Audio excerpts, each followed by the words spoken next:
Salut à toi, bienvenue dans cette vidéo. Aujourd'hui, je vais te présenter les différentes étapes pour choisir ton projet professionnel. On peut avoir deux types de personnes lorsqu'il s'agit de se reconvertir dans un nouveau projet professionnel.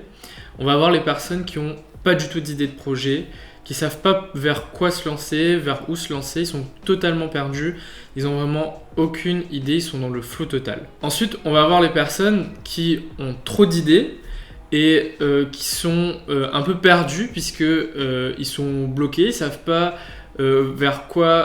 par où commencer, vers quoi aller, et donc ils se retrouvent freinés dans le lancement de leur projet de reconversion. Alors il n'y a pas de mauvaise décision lorsque l'on se lance dans un nouveau projet professionnel.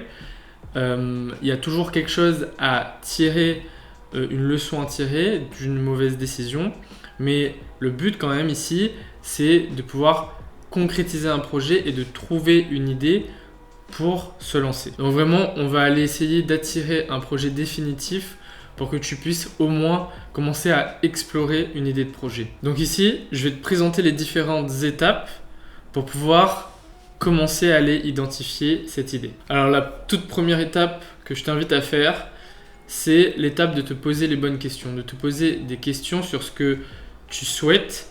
C'est une étape de réflexion. Il faut que tu saches où tu as envie d'aller. Mais pour savoir où tu as envie d'aller, il faut d'abord que tu saches quelles sont les bases pour toi. C'est-à-dire quel projet est important pour toi en termes de sens, en termes de compétences, en termes d'environnement. Vraiment, c'est des choses qui sont importantes sur lesquelles tu dois réfléchir. Donc commence déjà par te poser des questions sur ce que tu as envie de faire, sur qu'est-ce qui a du sens pour toi, quel environnement tu as envie d'avoir, etc., etc. Il faut que tu regardes en détail tous ces éléments-là. Ensuite, la deuxième étape, c'est d'aller commencer à identifier des idées de projet. Donc il faut une liste d'idées que tu vas aller creuser. Creuser chacune de ces idées le plus profond possible, le plus loin possible, puisque ça va te permettre de gagner des certitudes. Une fois que tu auras des certitudes sur ces projets-là, tu vas pouvoir commencer à identifier ce qui te plaît ou non dans ces projets et savoir si tu as envie de continuer à creuser ou pas. Mais dans un premier temps, c'est important d'avoir une liste d'idées. Il faut que tu creuses des pistes de réflexion que tu as.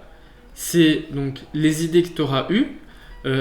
Si tu en as trop, justement, ça va te permettre de raccourcir petit à petit ta liste puisque tu vas t'apercevoir qu'il y a des choses ou non qui correspondent à tes valeurs, à tes ambitions, etc., ce que tu souhaites avoir dans ton projet, comme je l'ai expliqué précédemment. Donc vraiment, le but dans tout ça, c'est savoir si tes pistes d'exploration pourraient te convenir sur le court, sur le moyen et sur le long terme. C'est des notions importantes. Il faut que tu saches si sur le long terme, tu es capable de te lancer dans ce projet-là en te disant est-ce que pour les 20 prochaines années, c'est quelque chose que j'ai envie de faire? Ça a l'air d'être un détail, c'est peut-être anodin pour toi, mais pourtant c'est quelque chose d'important pour pas être en mode girouette. C'est-à-dire que tu vas avoir une idée, tu vas te lancer dedans, peut-être qu'au bout de 2 ans, il y a des choses qui vont pas te convenir et donc tu vas faire machine arrière et à nouveau te reconvertir dans un nouveau projet. Non, c'est pas ce qu'on veut. Nous, ce qu'on veut, c'est vraiment avoir une idée et il faut que cette idée, on puisse être capable de la tenir en se disant sur les 20 prochaines années, c'est quelque chose que ça ne me dérangerait pas de faire. Et je le ferai avec passion, avec plaisir. Donc c'est une notion importante. Creuse des idées vraiment dans le détail, le plus loin possible. Parce que, encore une fois, c'est quelque chose dont tu es amené à exercer le métier sur le court, sur le moyen ou sur le long terme. Donc il faut vraiment que tu mettes en face de chaque projet tes ambitions sur le long terme pour savoir si ça correspond ou pas. Alors, je t'ai un peu présenté la théorie, je ne suis pas allé trop dans le détail, mais voyons maintenant quelques exercices pour que tu puisses commencer à te lancer. Je vais te donner un exemple, c'est très souvent quand on a notre liste d'idées, on réfléchit à ce que pourrait ressembler le projet dans sa version idéale. C'est-à-dire ce à quoi pourrait ressembler le projet dans sa version finale, super bien ficelé, où tout est fluide, où tout roule, où on a des clients, où on a un environnement qui nous plaît en entreprise. Donc on imagine le projet décrit comme ça. Du coup, on imagine le projet décrit comme ça et on ne va pas réfléchir à ce que représente le projet en termes de tâches quotidiennes, en termes de missions quotidiennes, en termes de missions journalières. Qu'est-ce que tu fais tous les jours, chaque semaine, chaque mois au quotidien dans ce projet-là? À quoi ça ressemble concrètement? Et ça, c'est important et il ne faut jamais négliger ce côté-là. Donc, pour chaque piste de réflexion que tu as, il faut que tu saches comment est-ce que tu vas t'organiser, avec qui, comment est-ce que ça va se matérialiser, combien de temps ça va te prendre au quotidien, dans quel contexte, dans quel environnement. Il faut vraiment que tu saches tout ça en détail. Donc, tu fais un tableau, tu notes tout ça et en face de ça, tu mets vraiment tes listes d'idées, tes listes de projets et à quoi ça ressemble. Une autre astuce, quand tu ne sais pas quelle décision prendre, c'est de regarder les décisions que tu as prises dans ta vie et les impacts que ça a eu sur ta vie. Et c'est toujours bien d'avoir un regard un peu introspectif et global sur les impacts qu'ont eu tes décisions dans ta vie pour justement te tourner vers l'avenir et te dire est-ce que cette décision que j'ai envie de prendre est la bonne décision pour moi à cet instant.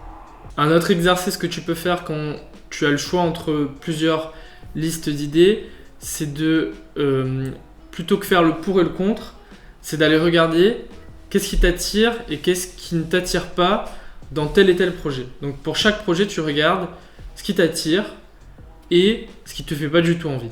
Et tous ces éléments, mis bout à bout, vont te permettre d'aller explorer ton projet au quotidien sur le terrain directement. Et donc, par rapport à tout ce que tu as à ta disposition, le but c'est vraiment d'essayer d'être le plus concret possible par rapport à chaque piste d'exploration que tu veux avoir. Alors, troisième partie de cette vidéo, c'est je vais te présenter comment te projeter dans ton projet. Cette partie-là, elle est importante et nécessaire une fois que tu as fait ta phase d'introspection. Et donc, dans cette partie, ça va être l'étape du plan d'action. Le plan d'action, c'est quoi? C'est regarder si tu as 3 projets, ABC par exemple. Pour chaque projet, les étapes par lesquelles tu vas devoir passer pour lancer ton projet dans un certain temps imparti. Prenons l'exemple de quelqu'un qui veut se reconvertir dans un certain métier. Il y a plusieurs critères qu'il doit prendre en compte. Si par exemple il doit se former, et donc s'il a 6 mois pour se former et qu'il veut se lancer dans son projet, dans son nouveau métier dans 6 mois, il faut qu'il prenne en compte les différentes étapes par lesquelles il va devoir passer, c'est-à-dire la formation, le fait de trouver un nouvel emploi, etc., pour concrétiser et aboutir à ce nouveau métier. Donc il faut que tu regardes comment ces différentes étapes peuvent être mises en place dans le temps et ce dont tu as besoin pour commencer à mettre en place ces étapes-là. Et donc il faut que tu regardes les ressources, pour le coup, qui sont à ta disposition. Alors, c'est quoi les ressources qui sont à ta disposition? C'est tout simplement, à l'instant T, tout ce que tu as en ta possession pour pouvoir commencer à mettre en place ces différentes étapes. Mais aussi, tout ce qui te manque que tu dois aller chercher pour justement passer à l'action et passer au concret. Et une fois que tu as fait ce plan d'action, c'est là que tu vas pouvoir voir pour ces 3 projets ABC dont je te parlais par exemple, si ça va être faisable ou pas, dans le temps imparti que tu as, etc.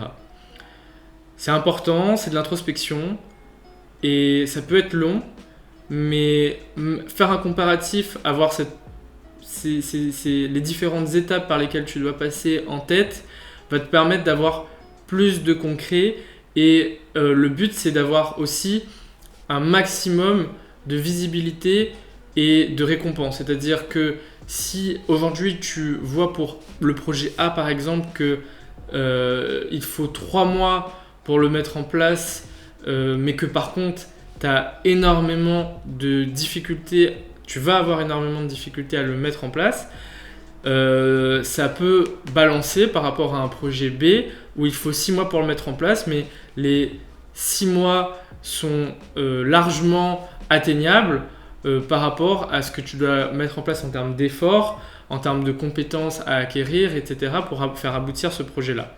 Donc vraiment, le but c'est quand même de gagner en certitude par rapport au projet que tu souhaites mettre en place. Et j'insiste encore là-dessus, ça va être uniquement en confrontant tes idées au concret que tu vas pouvoir savoir si ça va te convenir ou pas. Il n'y a que sur le terrain qu'on peut vérifier que quelque chose nous convient et surtout qu'on peut vérifier qu'il y a des choses qu'on peut détester, qui peut nous faire détester absolument un métier, un job, un projet. Donc passe au concret, passe au terrain et si je devais te donner un conseil, ça serait vraiment de rencontrer du monde dans ces thématiques que tu souhaites aborder. Et donc pour conclure, c'est juste te poser ces questions-là. Est-ce qu'une fois que tu as ce plan d'action sous les yeux, est-ce que ça te parle? Est-ce que tu as envie de te lancer dedans? Est-ce que tu arrives à te projeter dans ce plan d'action? Ou pour toi, c'est juste insurmontable et ça te fait pas du tout envie? Vraiment, voilà, c'est une fois que tu as ce plan d'action sous les yeux, qu'est-ce que tu en déduis? Même si tu as la certitude, tu as des certitudes par rapport au temps que ça va te prendre, est-ce que tu as quand même cette envie? Tu as toujours cette envie d'y aller, quoi. Donc, il faut que tu regardes ton projet sur différents critères, c'est-à-dire est-ce que tu as les compétences pour le faire? Est-ce que en termes d'argent, tu vas pouvoir t'en sortir financièrement ou pas? Est-ce que ça t'intéresse? Ça te passionne? Est-ce que ça a du sens pour toi?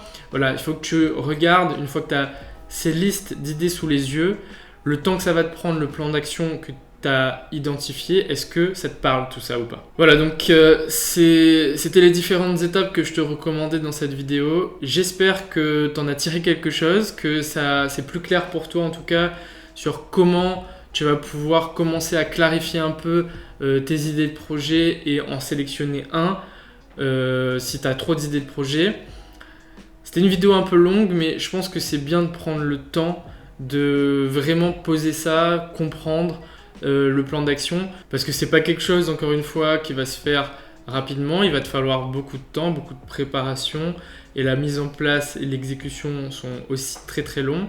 Mais voilà, si tu as vraiment cette envie de te reconvertir, ou la situation ne te convient pas aujourd'hui ou ne te convient pas comme tu aimerais qu'elle te convienne, c'est bien de commencer en tout cas à passer à l'action en regardant ce genre de vidéo et pourquoi pas te faire accompagner pour aller plus loin.